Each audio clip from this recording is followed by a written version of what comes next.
is indeed a disturbing universe. Hello, greetings, and welcome. Welcome to the Stereo 999 YouTube channel. I am your host, the artist formerly known as Stereo Steve, and continuing with the tag saturation. This is not really a tag, but it's a video I stumbled on that was right up my alley as far as subject matter, and I decided I would participate. And the video was titled Random Rock Records Instrumental Psychedelic Selections by Risleydale, and it was basically instrumental psychedelic songs. And I'm like, yeah, you know. He named a couple in his video that were a couple of my favorites, so they're not going to be in my stack, so you got to watch his video also, which there'll be a link. But anyway, we call it top 10, but it's not really going to be in any order.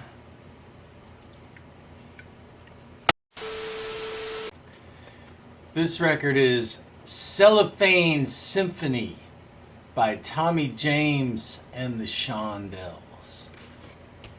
And the title track, Cellophane Symphony, is a 9-minute and 37-second long, slow, trippy instrumental. It's got synthesizers. It's got a nice beat. It's on Roulette Records.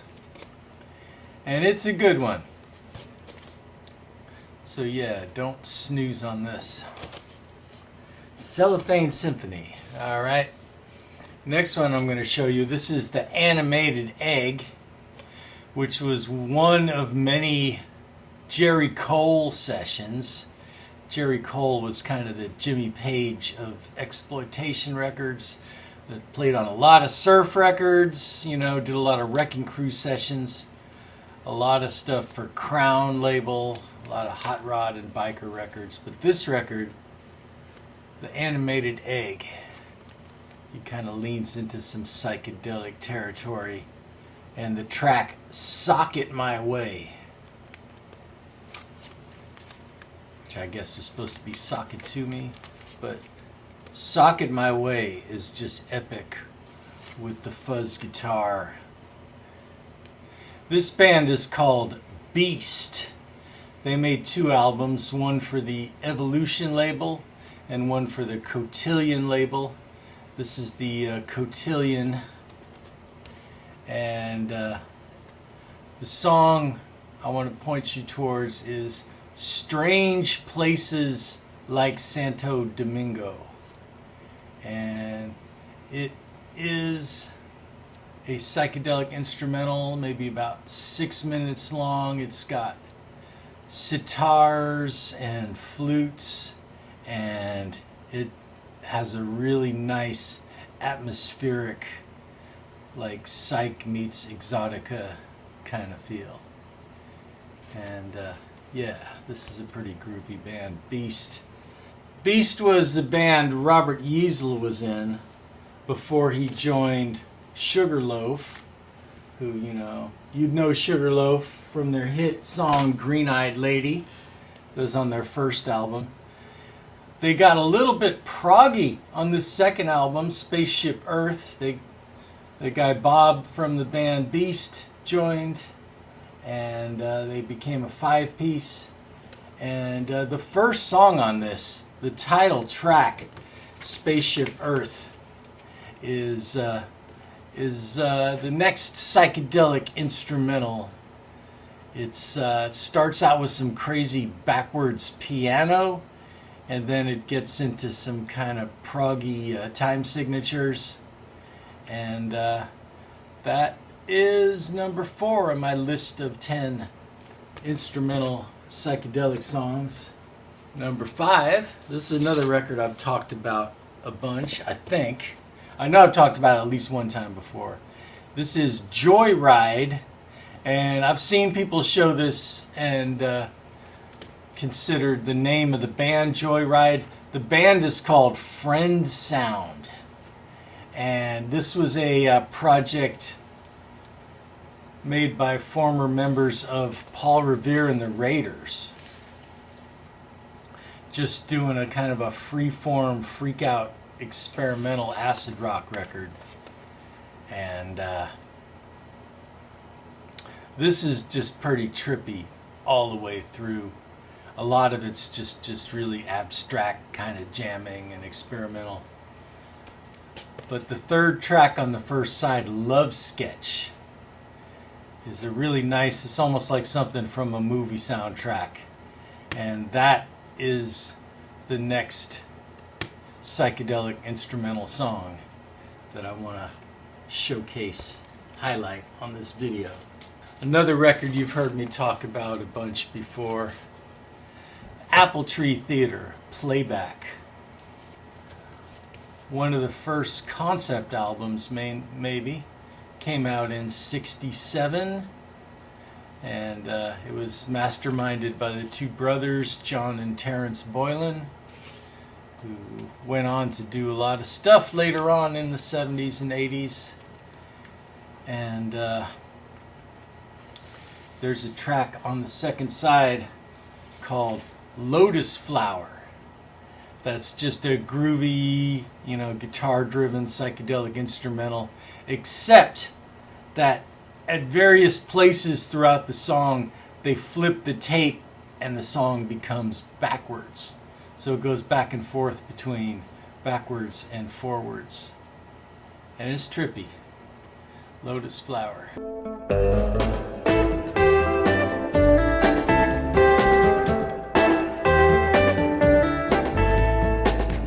How's the weather? How's the weather? Hey, it's a beautiful day.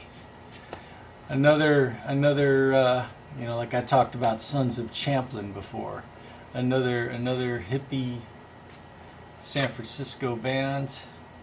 They had the big hit song, White Bird in the Golden Cage.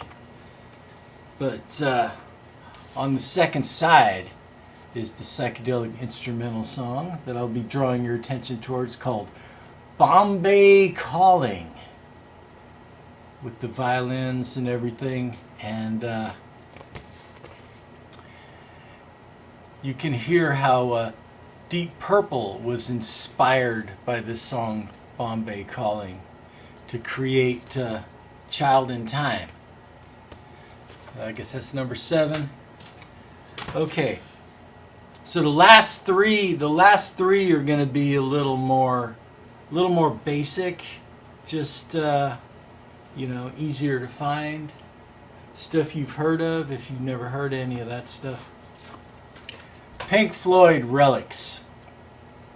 It's a collection of early kind of Syd Barrett era and soundtrack era Pink Floyd tracks. And I'm going to say, careful with that axe, Eugene. And again, there's kind of screaming, right? Does that count? But this is like this single version of Careful with That Axe, Eugene. And it's more of a pure instrumental song. That's number 8 in my 10 psychedelic instrumental songs. Number 9, The Beatles, Flying from Magical Mystery Tour. Yes. Though, does it count as instrumental? Because it's got that lo lo lo lo lo part. But that's the closest they ever got to just putting a purely instrumental song on one of their albums. Magical Mystery Tour. Roll up!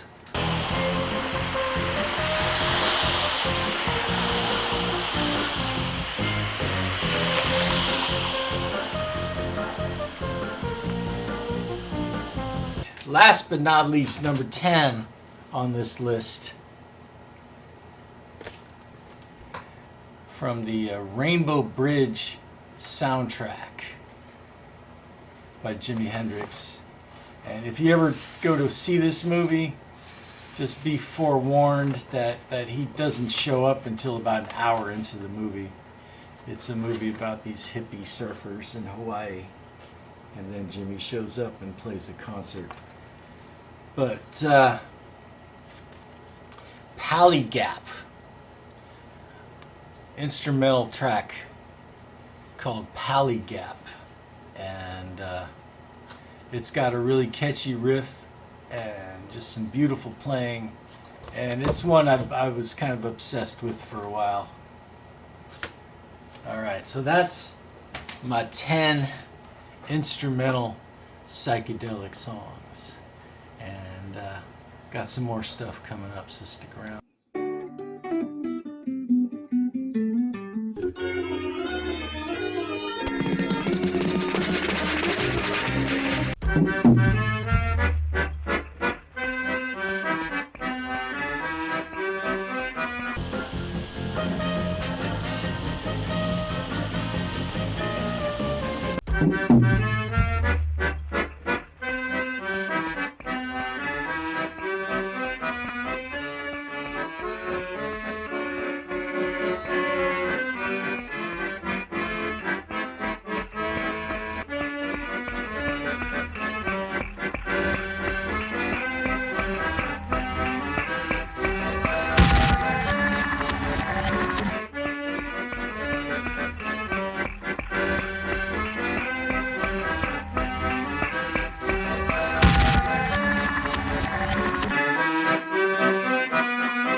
Okay, so for honorable mentions, I got 3 more things, and these are entire albums that are psychedelic and instrumental. And since the last 10 were psychedelic songs, here's some psychedelic instrumental albums. They just put the whole album. This is Howard Wales and Jerry Garcia, Hooterall. And Howard Wales is a organ player, and this group does some really funky jams with Garcia on guitar, Howard Wales on organ. It's got Martin Fierro playing horns on it, and yeah, this is a solid record. It's from about 1970. Jerry's passing the joint over to Howard while they're sitting out on the couch. But yeah, Southside Strut. Groovy stuff. Okay, and then going across to the East Coast from Boston, the Alan Lorber Orchestra. And if you have any of those MGM Boston sound, like Beacon Street Union or some of those, a lot of those were produced by Alan Lorber. But he did this record for Verve. You'd probably find it in the lounge music section. But it's basically, instrumentals with a lot of sitar and just kind of stony and loungy. And he does like Within You Without You and Lucy in the Sky with Diamonds, Hang On to a Dream. But kind of an all-star lineup. He's got Colin Walcott, Vincent Bell on guitar, who's done a lot of great sessions. And yeah, if you like those kind of groovy instrumental records, that's one of them. Okay, and to wrap it up, since I mentioned Animated Egg, I have to mention Astro Sounds from Beyond the Year 2000 by the 101 Strings Orchestra, because that is the same album. It's the Animated Egg album with strings overdubbed. So yeah, check out Flame Out is the version of Sock It My Way with the strings. And it's just a fun one to just get stoned and listen to. Bad Trip Back to 69. Where were you in 1982? Alright, I know where I was in 1982. I thought things couldn't get any worse, but now I'm nostalgic. Yeah. Alright, peace. Okay then, that's my video. Thanks for watching. Like, subscribe, leave a comment, and peace. Oh yeah, that's just fine. Come on, boys. Just one more time.